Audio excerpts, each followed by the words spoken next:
میری ابو دوسرے شہر میں کام کے سلسلے میں رہتے تھے۔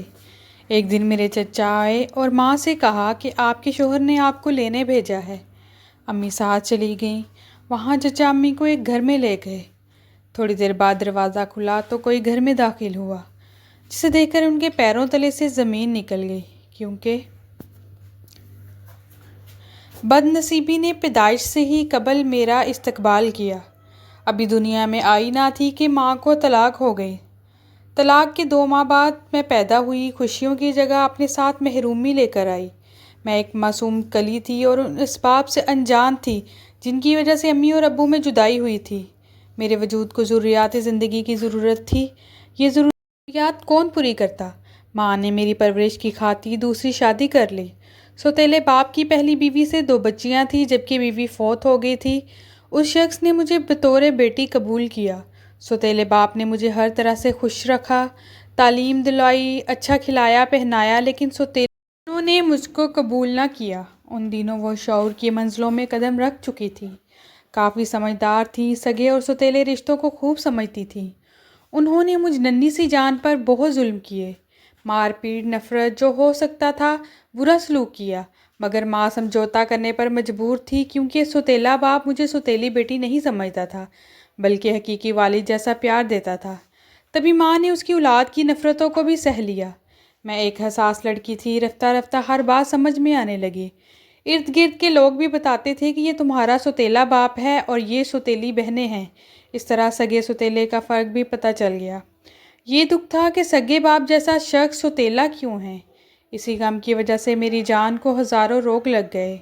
جوں جوں بڑی ہوتی جا رہی تھی، اندر ہی اندر مٹتی جا رہی تھی۔ جب جوانی کا دور شروع ہوا، لگا ماں کے سوا کوئی میرا اپنا نہیں ہے، سارے رشتے مصنوعی ہیں۔ تایا، چچا، تائی، پھوپھیوں کو علم تھا کہ میں ماں کے ساتھ جہیز میں آئی تھی اور میں ان کی سگی نہ تھی۔ وہ ہمدرد بن کر میرا ساتھ بھی دیتے تو مجھے اعتبار نہ آتا۔ مجھے لگتا سب بناوٹ ہے، دھوکہ ہے میرے ساتھ۔ میرے اپنے تو وہی لوگ تھے جو میرے حقیقی باپ کے عزیز و رشتہ دار تھے، جن کو میں نے آج تک نہ دیکھا تھا۔ پہلے جب ان باتوں کا پتہ نہ چلا تھا، میں نارمل زندگی بسر کر رہی تھی۔ بہنوں کی بدسلوکی اور نفرت کے باوجود ان کو اپنی بہنیں سمجھتی اور پیار کرتی تھی۔ اسکول جاتی، دل لگا کر پڑھتی تھی۔ رفتہ رفتہ دل بجھ گیا، منفی سوچوں نے دماغ کو جکڑ لیا۔ اب میں سوچ سوچ کر بیمار رہنے لگی اور پڑھائی سے بھی دور ہوتی گئی۔ جب والد کو پتہ چلا کہ مجھ کو حقیقت کا علم ہو گیا تو ان کا رویہ بھی بدلنے لگا۔ تب زندگی اور زیادہ بدصورت ہو گئی۔ میں خود پر بوجھ بنتی جا رہی تھی۔ بار بار ماں سے حقیقی باپ کے بارے میں سوال کرتی تھی، اپنے خاندان میں پوچھتی کہ وہ کون ہیں اور کہاں رہتے ہیں۔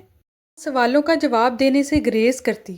تب مجھے بے حد غصہ آتا، میں چڑچڑی ہوتی گئی، بغیر ماں کو بتائے سہیلیوں کے گھر جانے لگی۔ جب والد صاحب کو بڑی بہنوں نے آگاہ کیا کہ یہ بتائے بغیر گھر سے چلی جاتی ہے تو وہ مجھ سے خفا رہنے لگے۔ یہی نہیں، باہر نکلنے پر سہیلیوں اور رشتہ داروں سے ملنے پر پابندیاں لگ گئیں۔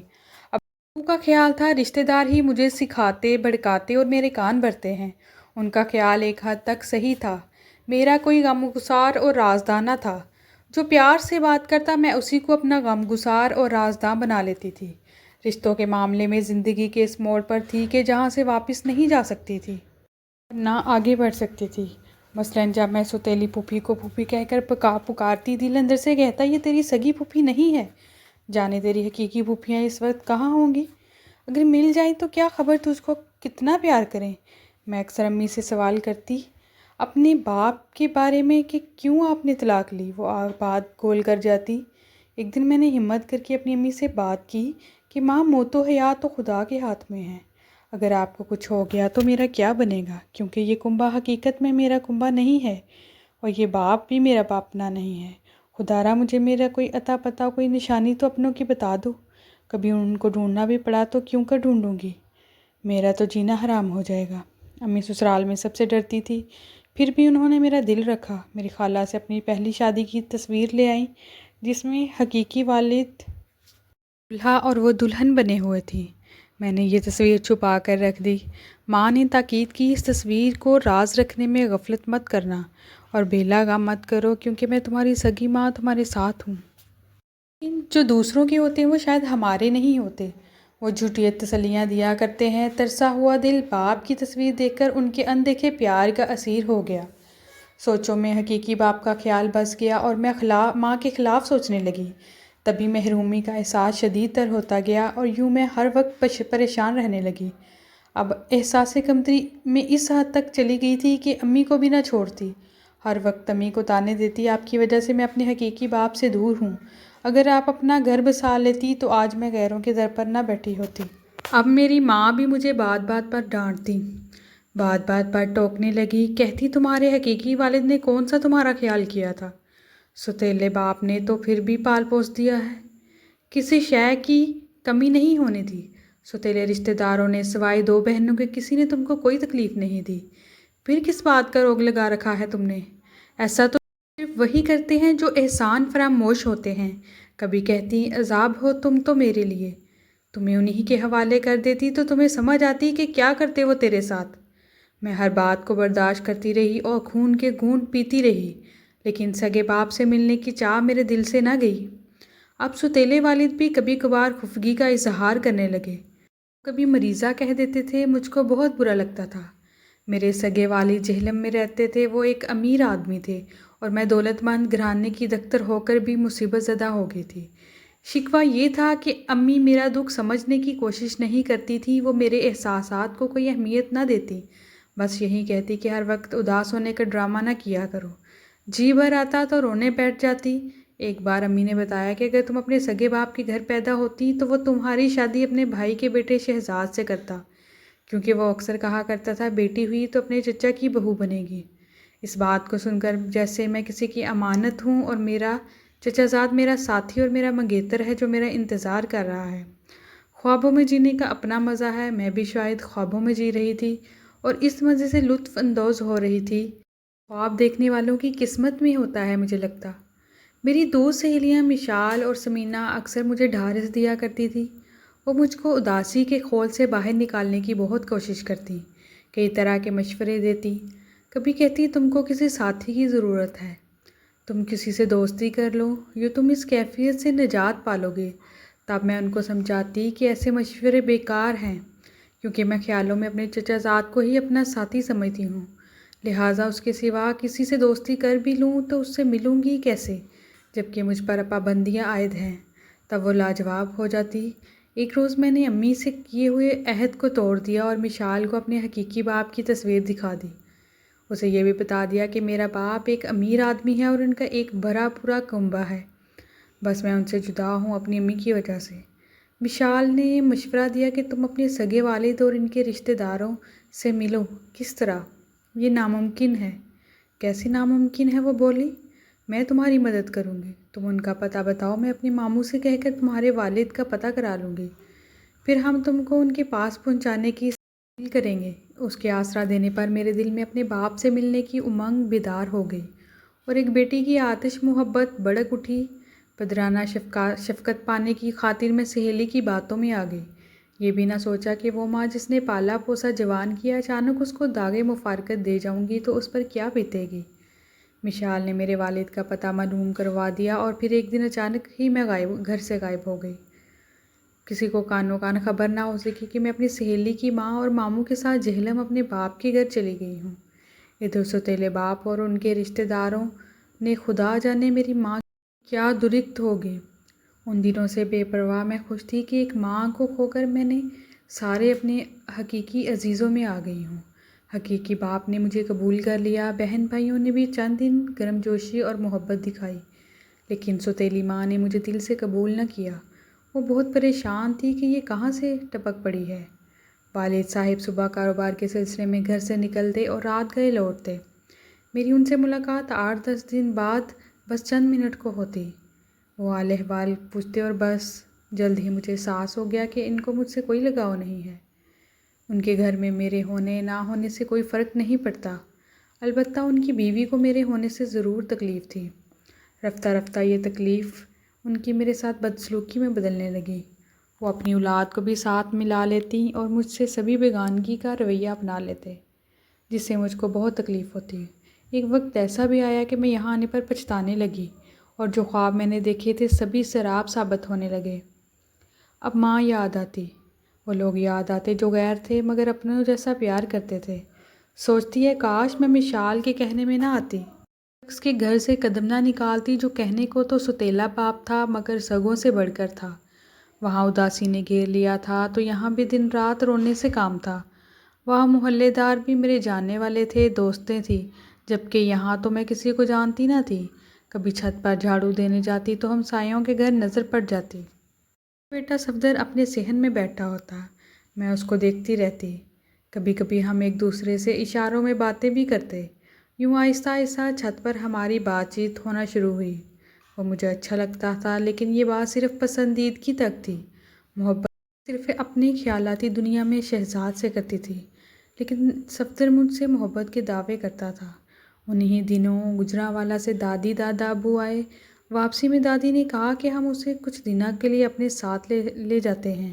بچی بہت افسردہ مرجھائی ہوئی سی لگتی ہے۔ میں بھی اس کشیدہ ماحول سے نالاں تھی، سکھ کا سانس لیا کہ چلو یہاں سے تو نکلوں گی۔ میں فوراً دادی دادا کے ساتھ جانے کو تیار ہو گئی۔ جب ہم گجرانوالہ جانے کے لیے بس اسٹاپ پر پہنچے تو مجھے صفدر نظر آیا۔ اس کے ہاتھ میں بریف کیس تھا اور یہ بھی جہلم سے گجرانوالہ جا رہا تھا۔ دادا ابو ٹکٹ لے رہے تھے۔ دادی کی نظر بچی تو صفدر میرے پاس آیا اور بریف کیس دے کر کہا اس کو ساتھ لے لو، میں گجرانوالہ میں تم سے لے لوں گا۔ صفدر کو میں پہچانتی تھی، میں نے اس کی بات مان لی۔ دادا ابو کو علم نہ ہو سکا، اس کا بریف کیس میں نے اپنے سامان کے نیچے چھپا لیا۔ ہم اسٹاپ پر اترے، اس کا بریف کیس واپس کر دیا۔ دادی کو کم نظر آتا تھا، وہ اس دوستانہ رویے کو نہ سمجھ سکی۔ یوں ظلمتوں کی اندھیری راہوں پر میں نے پہلا قدم رکھ لیا۔ چچا جان گجرانوالہ میں رہتے تھے، مجھے ان کے صاحبزادوں کو دیکھنے کا بہت ارمان تھا۔ بڑے بیٹے شادی شدہ تھے اور چھوٹے کے لیے چچی لڑکی ڈھونڈ رہی تھی۔ دادی نے تعارف کرایا تو خوشی سے ملی، میں بھی خوش ہو گئی۔ سوچا شاید انہی کا بیٹا میرے خوابوں کی تعبیر ہو۔ یہاں آ کر چند دن سکون کے گزرے، چچی اور پھوپھیوں کا پیار بھی ملا۔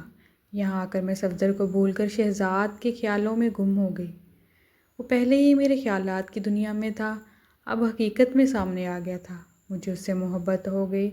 میں اکثر کھانا اور چائے دینے کے بہانے اس کے کمرے میں جاتی اور اس سے باتیں کرتی۔ وہ بھی مجھ میں دلچسپی لینے لگا۔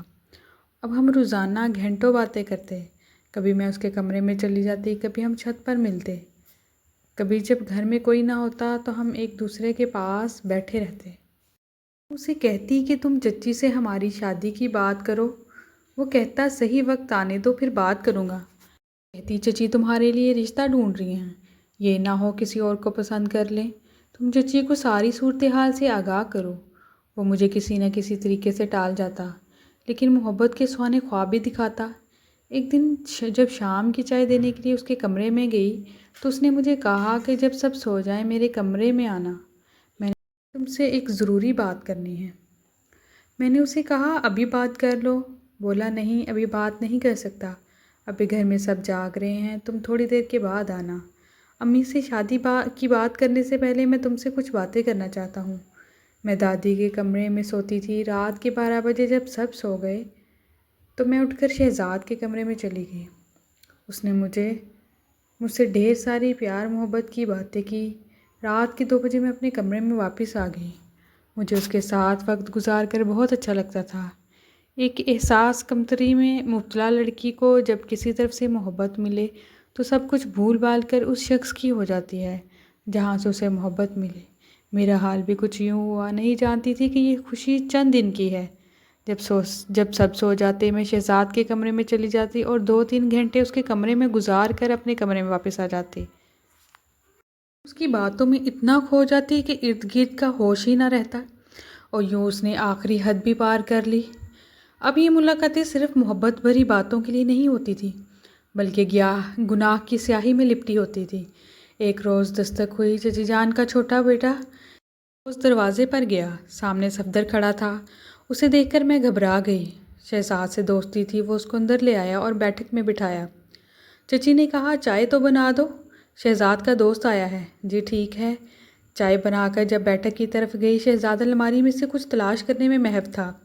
اتنے میں صفدر نے مجھے ایک فارم پکڑا کر کہا کہ اس کو بھر کر مجھے کل شام تک دے دینا، میں کل لاؤں گا۔ میں نے جلدی سے فارم لے کر دوپٹے میں چھپا لیا۔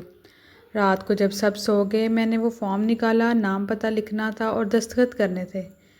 باقی عبارت کو غور سے نہ پڑھا، اتنی عقل ہی نہ تھی، فارم پر کر کے رکھ لیا، شہزاد سے بھی ذکر نہ کیا کہ کہیں اسے نہ پتہ چل جائے کہ میں پہلے سے اس سے بھی ملاقاتیں کرتی تھی۔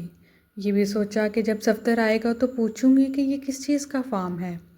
اگلے دن وہ آ گیا، شہزاد گھر پر نہ تھے۔ دستک پر میرے کان کھڑے ہو گئے۔ چچی گھر نہ تھی، جلدی سے دروازے پر گئی۔ میرا اندازہ صحیح تھا، یہ صفدر ہی تھا۔ کہنے لگا، فارم پر کر لیا؟ لا کر دو۔ کس لیے پر کرایا ہے؟ بیوٹیشین کے کورس میں داخلے ہو رہے ہیں، سوچا کہ تم سے بھی پر کرا لوں، ہو سکتا ہے تمہارا موڈ داخلے کا بن جائے۔ میں نے فارم دے دیا۔ کچھ دن بعد دادی نے کہا کہ تمہارے ابو کا فون آیا ہے، وہ تم کو لینے آ رہے ہیں۔ میں نے جواب دیا، دادی جان میں ابو کے گھر نہ رہوں گی، آپ کے پاس ہی رہوں گی، مجھے یہاں رہنے دیجیے۔ کہنے لگی، لو یہاں رہ کر کیا کرو گے؟ کہ بیوٹیشین کا کورس کروں یا پھر نرسنگ کر لوں گی۔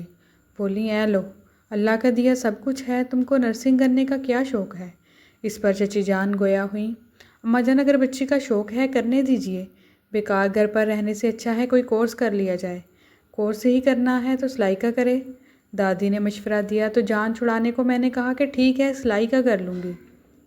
ایک دن صفدر آیا، شہزاد کا پوچھا۔ چچی بولی، وہ ابھی آتا ہی ہوگا بیٹا، تم بیٹھک میں انتظار کر لو۔ بیٹھک میں بیٹھ گیا۔ میں نے سامنے سے دیکھا تو مجھے اشارہ کیا۔ چچی جو ہی اندر گئی، میں بیٹھک میں چلی گئی۔ پوچھا، کیا بات ہے، کیوں بلایا ہے؟ کہنے لگا، یہ لو، اس دن تم نے بریف کیس یہاں تک لانے میں میری مدد کی تھی نا، یہ اس کا معاوضہ ہے، لے لو۔ اس نے ایک پیکٹ دیا۔ تم نے میری مشکل آسان کر دی، مجھ پر بڑا احسان کیا تھا، اسی وجہ سے میرے باس نے خوش ہو کر تم کو یہ انعام بھیجا ہے۔ اور ہاں، بیوٹیشین کا کورس کا ارادہ ہو تو بتا دو، میں فارم جمع کرا دوں گا۔ مجھے دادی اماں کے یہاں رکنے کا بہانہ چاہیے تھا۔ صفدر یہ سب کچھ کہہ کر چلا گیا۔ میں نے کمرے میں جا کر پیکٹ کھولا تو اس میں نوٹ بھرے ہوئے تھے۔ گھبرا گئی اور نوٹ اپنے سوٹ کیس میں چھپا دیے۔ اگلے دن سے میں بیوٹی پارلر کورس کے لیے جانے لگی۔ چچی جان نے اجازت دے دی کہ دل لگا رہے گا۔ وہاں صفدر آنے لگا، گویا اب میرا تعلق منشیات اسمگلر سے ہو گیا تھا کچھ وقت ہم کو دینا ہوگا، اس لیے یہاں کروایا ہے۔ باس کو تم جیسی لڑکی کی ہی تلاش تھی، اور اب اس گروپ سے نکلنا آسان نہیں ہے، بس تھوڑا سا کام کرنا ہوگا اور عمر بھر عیش کرو گے۔ صفدر کے کہنے پر 2-4 بار میں نے بریف کیس ایک سٹاپ سے دوسرے سٹاپ تک پہنچا دیا، لیکن لڑکی ذات ہوتے ہوئے ایسا غلط قدم بار بار اٹھانا نہ چاہتی تھی، اور یوں میری مجبوریوں کا ایک کربناک سلسلہ چل نکلا جو ختم ہونے کا نام نہ لیتا تھا، کیونکہ خود شہزاد صفدر کے ساتھ اس غلط کام میں ملوث تھا، اور اسی کی اجازت سے صفدر مجھ تک آیا تھا، مگر یہ بات مجھے معلوم نہ تھی۔ جب ان لوگوں نے مجھے بلانا ہوتا، شہر کے لاری اڈے پر بلا لیتے اور مجھے فوراً ان کا بریف کیس مقررہ جگہ مقررہ آدمی تک پہنچانا ہوتا تھا۔ جس طرح میں اکیلی سفر کرتی، یا میرا خدا جانتا ہے، جبکہ دادا دادی یہی سمجھتے تھے کہ میں کورس کرنے گئی ہوئی ہوں۔ نادانی نے مجھ جیسی لڑکی کو انتہائی ظالم لوگوں میں پھنسا دیا کہ جن کے چنگل سے نکلنا میرے بس میں نہیں تھا۔ دوسری طرف سوتیلی ماں کا رویہ میرے لیے سہان روح تھا۔ باپ کے گھر رہتی تو دن رات کی چپکلٹ سے زندگی اجیرن ہو جاتی۔ میرے لیے اب ان لوگوں کے دلوں میں ذرہ بھر بھی جگہ نہ تھی۔ جب کبھی کسی بہن یا بھائی سے بات کرنے لگتی، ماں مجھے ڈانٹ کر بٹھا دیتی، نہ جانے مجھ میں کیا برائی نظر آتی تھی۔ میں والد کے گھر سے دوبارہ دادا جان کے پاس لوٹ آئی تو یہاں صفدر میرے پیچھے آ پہنچا اور مجھے کہا کہ باس کے ساتھ میٹنگ ہے اور تمہارا آنا لازم ہے، اگر تم نہ آئی تو تمہارا انجام اچھا نہ ہوگا۔ صفدر کی دھمکی سے خوفزدہ ہو گئی۔ اب احساس ہوا ماں کو چھوڑ کر کتنی بڑی غلطی کی ہے۔ وہی میری عزت کی پاسدار تھی، مگر گمراہی ایک ایسا روگ ہے جو ایک انسان کے وجود کو تباہی کے سوا کچھ نہیں دیتا۔ اس گمراہی کی پرخطر ظلمتوں کا مداوا ایک کمسن لاابالی لڑکی کے پاس کیا ہو سکتا ہے، جس نے ابھی زندگی کی شاہراہ پر چلنے کے لیے صحیح راستہ بھی منتخب نہ کیا ہو۔ بہت سوچ بچار کے بعد میں نے صفدر سے کہا کہ ٹھیک ہے، میں آ جاؤں گی، مگر شہزاد کو بتا کر آؤں گی۔ وہ ہنس پڑا، کہنے لگا، ایسے ہی تو میری اس کی دوستی نہیں ہے، میرا باس اس کا بھی باس ہے۔ او میرا، تو کیا میرا چچا زاد بھی تمہارے گینگ کا رکن ہے؟ ہاں بالکل، بے شک اس سے بات کر کے دیکھ لو۔ میں جو اس ڈر میں تھی کہ کہیں شہزاد کو میرے اس کام کا اور میرے صفدر سے ملاقات کا پتہ نہ چل جائے، اصل میں میرے ساتھ ڈبل گیم کھیل رہا تھا۔ ایک طرف مجھ سے پیار جتاتا تھا اور دوسری طرف صفدر کو کہتا تھا اس کو اس کام میں لگائے رکھو، اور اس کا یہ ڈر کہ مجھے تم دونوں کے بارے میں پتہ نہ چل جائے، اسی کا فائدہ اٹھاتے ہوئے تم اس کو بلیک میل کر کے اس کام میں لگائے رکھو۔ جب مجھے یہ بات صفدر نے بتائی تو میرے سر پر تو جیسے آسمان گر گیا۔ میرے غیروں نے تو مجھے اتنے غم نہیں دیے تھے جتنے میرے اپنوں نے دیے۔ یہ تو میرا چچا زاد تھا۔ صفدر نے مجھے بتایا کہ اس کے آگے تمہارے ساتھ جو ہونا تھا وہ تم سوچ بھی نہیں سکتی۔ ہم صرف منشیات کی اسمگلنگ نہیں کرتے، ہم لڑکیوں کی اسمگلنگ بھی کرتے ہیں۔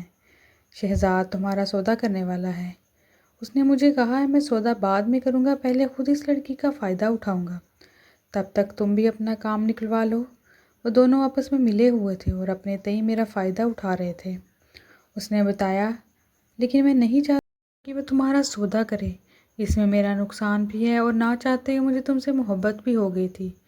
پتہ نہیں اب یہ میرے ساتھ کیا گیم کھیل رہا ہے۔ میں نے دل میں سوچا، میں اب ان دھوکہ بازوں کی دنیا سے فرار چاہتی تھی۔ خدا کا شکر کہ چھوٹے ماموں میرا پتہ کرتے پڑوس میں آ گئے۔ امی نے ان کو بھیجا تھا کہیں، انہیں شک تھا کہ ددیال میں ہوں۔ جب مجھے معلوم ہوا ماموں آئے ہوئے ہیں، دوڑ کر گئی اور ان کو کہا کہ مجھے یہاں سے لے چلو۔ انہوں نے بڑے ماموں کو بلوا لیا اور یوں میں ان کے ساتھ دوبارہ سے اپنی ماں کے گھر لوٹ آئی۔ بہت ناراض تھی۔ میں نے ہاتھ جوڑ کر معافی مانگی۔ تب ماں نے کہا کہ یہ میری نیک دلی تھی کہ تجھے تیرے والد کی غلطیاں نہ بتائیں، وہ منشیات فروش تھے، اسی وجہ سے دولت مند ہو گئے، مگر میں اس بات کے خلاف تھی، ان کو ایسے کاروبار سے روکتی تھی، تبھی میرا ان سے جھگڑا تھا۔ تمہارا باپ ہی نہیں، تمہارا چچا بھی اس کام میں ملوث تھا۔ اب میں تمہیں وہ راز بتانے لگی ہوں جو عرصے سے میں نے دل میں چھپایا ہوا تھا۔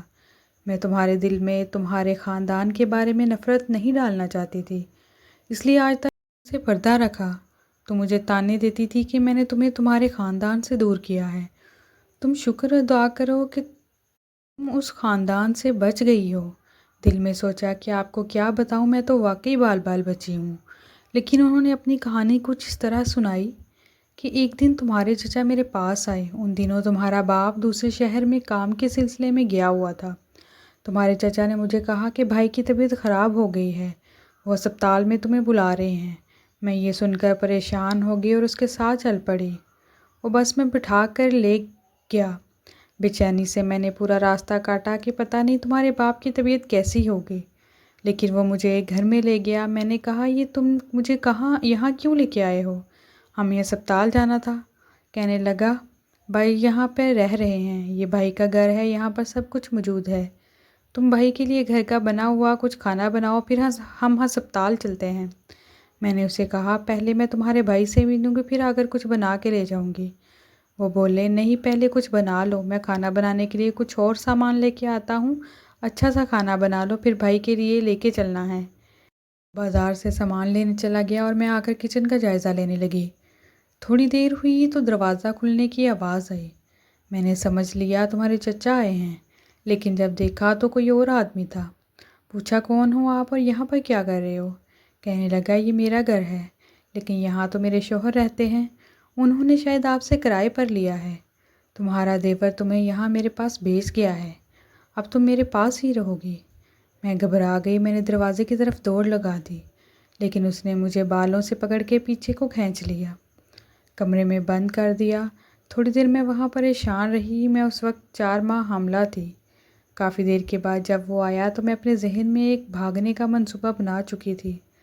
جب میں کچن کا جائزہ لے رہی تھی تب سے میرے ہاتھ میں ماچس تھی، جسے میں نے چولہا جلانے کے لیے ہاتھ میں پکڑا تھا کہ چیک کروں چولہا جلتا بھی ہے کہ نہیں، اور میں نے ایک خانے میں مٹی کا تیل بھی دیکھ لیا ہوا تھا۔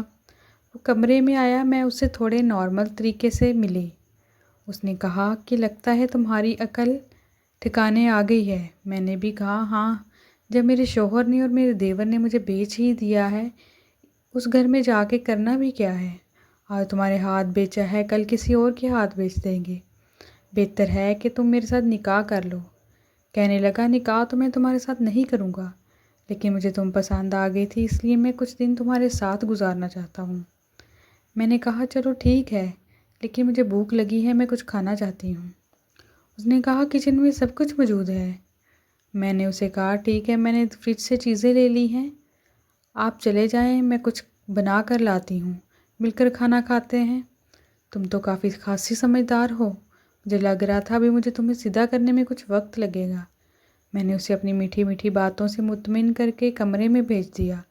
تھوڑی دیر بعد مٹی کا تیل پکڑا اور اس کمرے کے آگے چارپائی کھینچ کر چھڑک دیا۔ اس آدمی نے دیکھا تو بولا، یہ کیا کر رہی ہو؟ میں نے ماچس کی تیلی نکال کر ہاتھ میں پکڑی اور بولا، مجھے باہر والے گیٹ کی چابی دے دو، نہیں تو میں ابھی آگ لگا دوں گی۔ اس نے مجھے روکنے کی بہت کوشش کی، لیکن میں نے کہا، مجھے چابی چاہیے، نہیں تو ابھی اسی وقت میں آگ لگا دوں گی۔ اس نے چابی میری طرف پھینکی، میں نے پکڑنے سے پہلے ہی تیلی جلا کر پھینکی۔ چابی پکڑی، دروازہ کھول کے باہر بھاگ گئی۔ وہ اندر ہی چیختا رہا۔ میں بھاگ گئی اور وہی تالا باہر سے لگا آئی۔ نہ جانے پھر وہ جل گیا یا بچ گیا، لیکن میں بس پر بیٹھی اور گھر آ کر دم لیا۔ گھر میں سب کو یہ بات بتائی، لیکن کسی نے میری بات پر یقین نہ کیا۔ کچھ دیر بعد میرا دیور بھی گھر پہنچ چکا تھا، جبکہ شوہر کا کوئی اتا پتہ نہ تھا۔ میں ماں باپ کے گھر آ گئی۔ میرے پیچھے سے میرے دیور نے میرے شوہر کو جھوٹی کہانی بنا کے سنا دی کہ تمہاری بیوی میرے ساتھ غلط تعلق قائم کرنا چاہتی تھی۔ اس نے مجھے طلاق بھیج دی۔ یہ کہانی تھی جو میں نے آج تک تم سے چھپائی تھی۔ اب تم فیصلہ کرو کہ میں نے غلط کیا یا صحیح کیا ہے۔ میری آنکھوں میں آنسو آ گئے۔ میں نے امی سے پاؤں پکڑ کر معافی مانگی۔ میں نے اپنے سوتیلے والد سے بھی معافی مانگی، جو ایک فرشتہ صفت آدمی تھا۔ انہوں نے مجھے معاف کر دیا، کیونکہ ان کو علم ہو گیا تھا کہ میں صرف اپنے سگے باپ کی محبت میں گھر سے گئی تھی، کسی غلط مقصد سے نہیں نکلی تھی۔ آج مجھے ان لوگوں کی دل سے قدر آئی جنہوں نے مجھے پناہ دی، پیار دیا، اور میں ان کو سوتیلا کہتی رہی۔ والد صاحب نے ایک اچھا رشتہ تلاش کر کے ہی عزت سے رخصت کر دیا۔ جس روز میں رخصت ہو رہی تھی، امی میرے گلے لگ کر رو رہی تھیں۔ ان کے آنسو نہیں تھمتے تھے، اور میں شکر کر رہی تھی کہ اللہ نے مجھے اس منشیات فروش چچا زاد شہزاد سے بچا لیا ہے، کہ جس کو میں اپنے خوابوں کا شہزادہ بنا کر تو خیالات میں پوچھتی رہی تھی۔ سچ ہے، کسی نو عمر لڑکی کے لیے تو خیالات کی دنیا بڑی نرالی اور دلکش ہے، مگر حد سے زیادہ خطرناک ہوتی ہے۔ جس کی چاہ میں اکثر لڑکیاں گھر سے قدم نکالتی ہیں تو بے آبرو ہو جاتی ہیں۔ اگر آپ مزید دلچسپ کہانیاں پڑھنا چاہتے ہیں تو پلیز میرے چینل کو سبسکرائب کریں اور ویڈیو کو لائک کریں۔ شکریہ۔